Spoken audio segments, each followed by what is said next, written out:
आओ सुनी एक सुंदर सन सोहर गीत।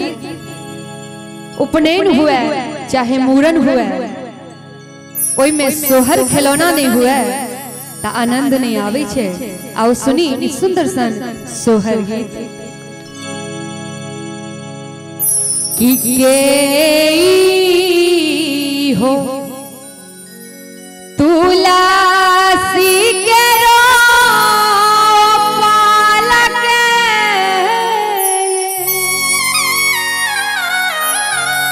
जल ढारल रे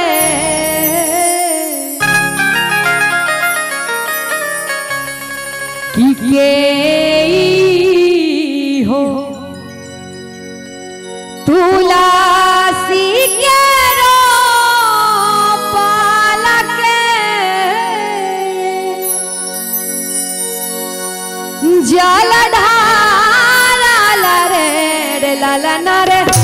रे लाला रे रे लाला रे काने बैरिया नजर लगा देला तुलसी सुखा गेला रे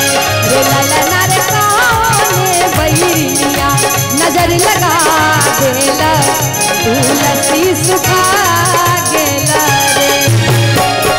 केई हो फूला सीके रो पालक जल ढारल रे केई हो तुला सीके रो पालक जल ढारल रे लाला रे रे लाला रे रे लाला रे काने बैरिया नजर लगा देला तुलसी सुखा गेला रे रे लाला रे काने बैरिया नजर लगा देला तुलसी सुखा गेला रे।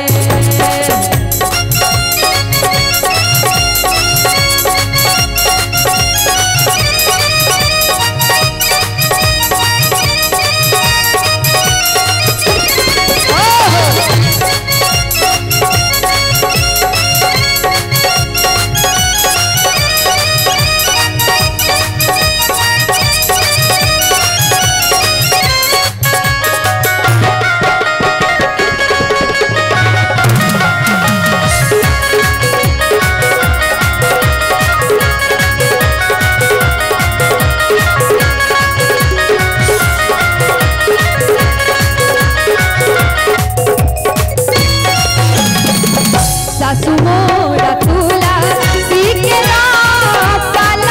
नजर जल ढारल रे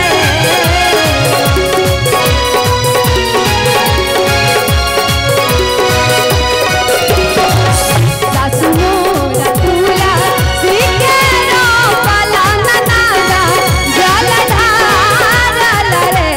लाला रे रे लाला